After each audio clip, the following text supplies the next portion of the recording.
My next guest is on the phone, Houston, Texas. I'm born and raised from Houston, Texas. He actually from Alabama, Marion, Alabama. So I read his book. You see, you know those things when you read somebody's book, where they really from. Graduate of Fisk University. Know those things when you read their book. I found out by reading his book that the singing talents of his daughters actually came from him. I didn't know that. I thought he was just a good-looking guy. And my frat brother. My next guest created, managed, and produced the super singing group Destiny's Child. He possesses an MBA and a Ph.D. in strategic planning and organizational culture from Cornerstone Christian Bible College. Holds a professorship at Texas Southern University, where he teaches both undergraduate and graduate-level courses on the entertainment industry in the School of Communications and Entrepreneurship and Texas Southern University School of Business. He is the founder of Music World Entertainment and Knowles Institute, which offers entrepreneurial, entertainment, and music business courses. On my show today, we'll be discussing all of these things and his new book, Racism in the Eyes of a Child. Please welcome to Money Making Conversation. Been a long time since I've seen this brother, Mathew Knowles. What's going on, brother? What's up? What's happening? Hey, Mathew, man.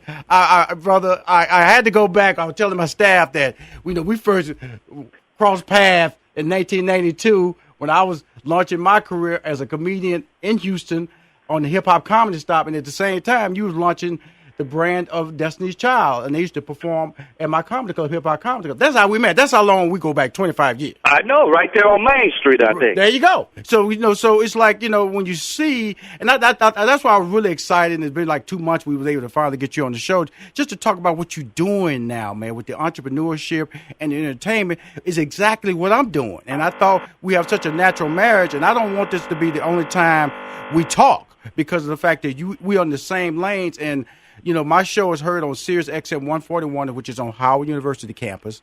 And my show is heard also on Channel 142, Sirius XM, which is on all the HBCU campuses. And so you are a professor at Texas Southern University. So when you do these classes, talking to these young minds, these millennial minds, what is your approach to giving them the right tools for success before we get into your book? Well, I teach at a critical hour. I teach from 5:30 to 8 o'clock, which is the toughest time you can teach young people, but we have fun with it. And the first thing I teach is critical thinking first. So critical thinking, so when you, because you're at a point in your life where you have all this knowledge, and that's what I've learned about myself. I have all this knowledge, and I'm sharing it now with my format, Money Making Conversation, and you're sharing it at institutional, like Texas Southern University, but also Knowles Institute. What exactly is Knowles Institute? Well, Knowles Institute is e-learning, online, continuing education. People want to learn something. Yes, sir. And they want to go online and learn it, and they want to get it then and there. And we offer programs, and I will be calling on all of the HBCUs. I'm actually getting on a plane today on my way to Clark University. Yes, sir. We will offer these e-learning courses, and also a way for HBCUs to have as a fundraiser as well. People need to understand what you're trying to do in the entertainment and entrepreneurial world. And you're affecting, because you're a professor at Texas Southern University, you're in the School of Communication and School of Business, two key areas for that millennial movement out there, 18 to 34, you're affecting minds. And then you have the Knowles Institute, you're affecting minds. Let's focus on that, if you don't mind, and talk about why did you start the Knowles Institute? Well, it's education and academia has always been a passion of mine. Right. So the Knowles Institute is specifically for entrepreneurship, entertainment, and music business. And it's over 1,000 courses. And you can just simply go to knowlesinstitute.com and you can review all of the courses that I have. Yes, sir. And then for the HBCUs, it's the Mathew Knowles Institute, and that's over 1,000 courses as well. And again, for e-learning, online education. Well, that's where everybody going. I know Phoenix University was, I think, the first one that jumped out there with and e-learning. And then also you start seeing all these athletes, and especially individuals who didn't have a lot of time, starting to show up with these online degrees. So it's not something like a stigma anymore. Getting online degrees are really like the social media world, the digital world, it's part of the process now. So I say that to people to understand. Oh, would they have the same merit? Would they have the same credibility if I went to a brick and mortar institution? And yes, it will. Correct.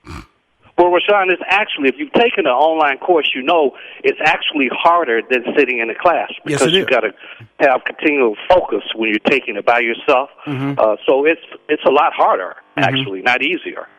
Cool. Now, with that being said, we're going to get in a little bit about your book because I read it. I read it yesterday. I really did read this book. And the thing about it that I took away from it was the fact that, I was born and raised in Houston, Texas. You were born in Marion, Alabama, and spent a lot of time in Gadsden. There's an area of the country where your grandparents had 300 acres that they don't have today, which I always hear these stories and I just get sad, the what-if stories of life. And so, and I had shaped the Mathew Knowles of today. And the thing that came out of this book that I really commend you for was to talk about therapy, because therapy is something that African Americans, especially men, don't even admit to even considering. Why was it important to admit that in your book? For that reason you just said. We often have a stigma that he's crazy, has no control, and when it's just the opposite. The people that go to therapy are people that are just the opposite. They're smart. They know to ask for help. That's strength. That's not weakness. Right. But then again, I know that when you admit that almost feels like a weakness. You know what I'm saying? I know that, that's us. The black community or any minority community tend to allow, situations to be downplayed, whether it's in this situation, when you talked about it, I realized, wow, this is something I really need to talk about and bring out because that's courageous to me. That's commendable to me. And also it shaped the way you approached your life, correct? It did. Trying to get rid of these demons, trying to get rid of these emotional demons that you didn't know what was affecting you, and you just living your life thinking you was being normal. Exactly. It started for me having these panic attacks and not knowing where they were coming from and putting on an EKG all weekend, and the doctor said, hey, you have nothing wrong with you physically, it's all mental. And that's why I started going to a therapist and beginning to find out and understand who I was.